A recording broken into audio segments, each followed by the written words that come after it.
Филипп Маунтбеттен не был рожден, чтобы править. И уж точно в его ранние годы никто и предположить не мог, что принц из обнищавшего рода греческих и датских королей, да еще и не первый в линии наследования, станет частью истории великой монархии совсем другой страны.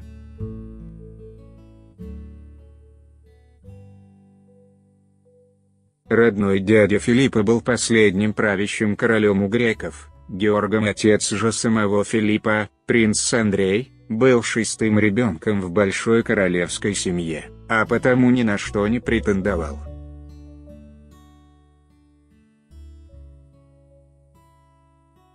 Но колесо истории завертелось, когда в 1922-м антимонархисты свергли Георга, и, в отличие от российских революционеров, позволили членам королевской семьи покинуть пределы Греции.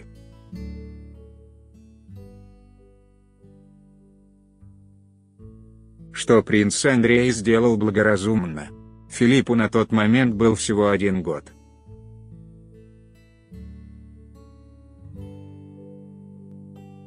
(1922 год). Филиппу всего год. 1922 год. Фото ориентировочно сделано уже во Франции, после бегства родителей. 1925 год. 4-летний Филипп в роли королевского барабанщика на яхте своего отца.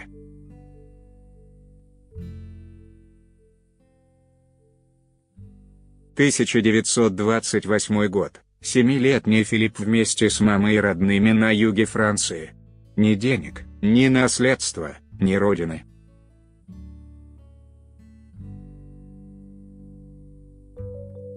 Единственное, чем мог похвастаться Филипп, это его кристально чистая аристократическая родословная, где фигурировали такие личности, как российский царь Николай I, английская королева Виктория и датский король Кристиан IX.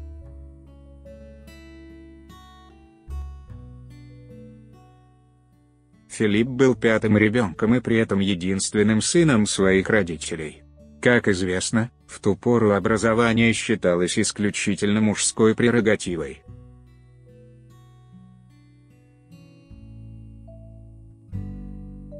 Поэтому у родных не стояло выбора, кто поедет учиться в школу к родственникам в Великобритании.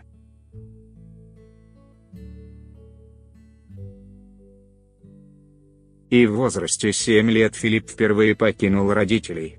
Мальчик оказался в Лондоне, но до судьбоносной встречи с Елизаветой оставалось еще больше 10 лет.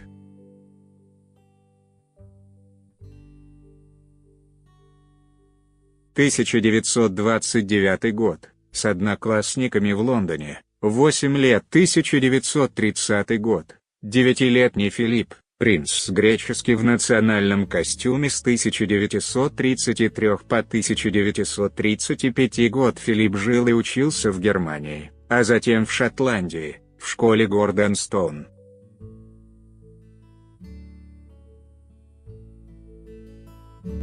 О том периоде его жизни осталось мало информации.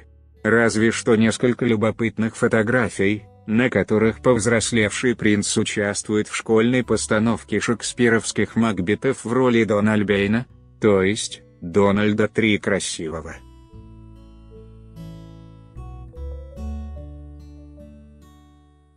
Согласитесь, это символично, что изображаемый Филиппом исторический персонаж был завоевателем Эдинбурга, столицы Шотландии, а, как мы помним, Филипп после женитьбы на Елизавете стал герцогом Эдинбургским.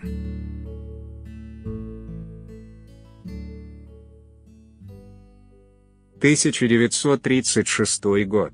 Перед спектаклем 1936 год. Перед спектаклем в 1939 году греческий принц учился в военно-морском колледже в Дартмуте.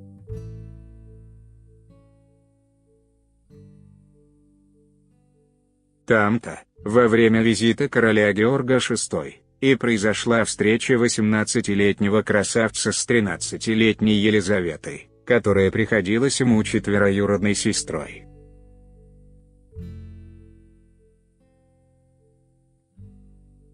Юная принцесса влюбилась в высокого блондина голубых кровей сразу и безвозвратно.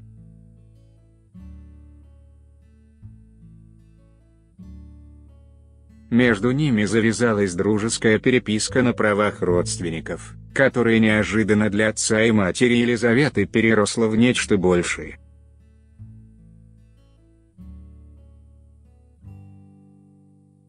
Мало кто из королевской родни подозревал, что Елизавета уже после первой встречи с Филиппом решила, что выйдет замуж только за него. –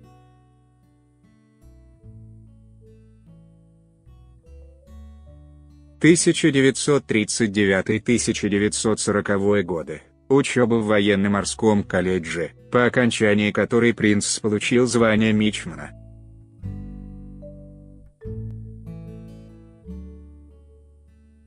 Филипп, в центре, стоит, прослужил всю Вторую мировую войну в военно-морском флоте и дослужившись до звания лейтенанта.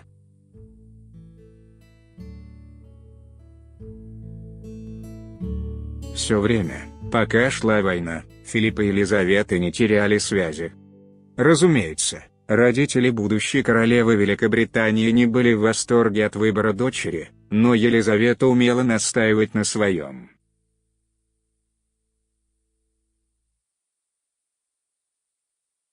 История их переписки могла бы стать сюжетом для очередной шекспировской пьесы. Письмо приходилось передавать тайно, через доверенных лиц, в обход родителей.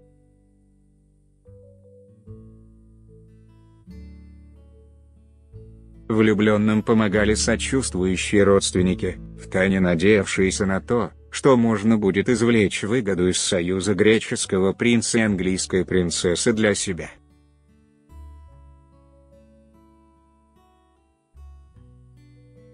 В 1946 году Елизавета фактически предложила Филиппу сделать ей предложение. Король Георг, скрипя сердце, дал свое благословение на этот брак, который по тем временам выглядел таким же мезальянсом, как 65 лет спустя, свадьба принца Уильяма и Кейт Миддлтон.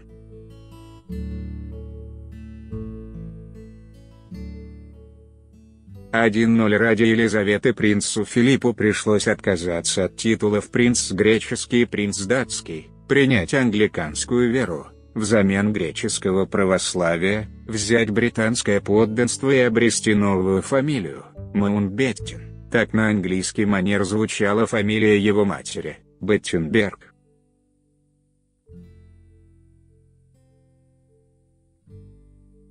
В 1947 году Филипп стал самым популярным молодым человеком Великобритании. Филипп играет в крикет. Лето 1947 года, незадолго до свадьбы. Накануне свадьбы дочери король Георг VI даровал будущему зятю титул герцога Эдинбургского.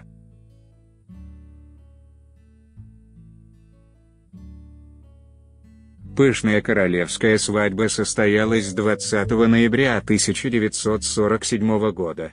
Но это уже другая история. Читайте «Пир после чумы», как Великобритания выдавала замуж будущую королеву Елизавету II. Филипп и Елизавета на балу, еще в качестве жениха и невесты, 1947 год.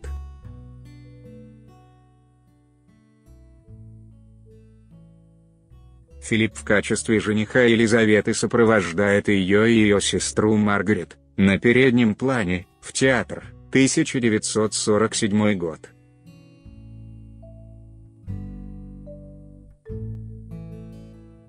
Фото: Getty Images.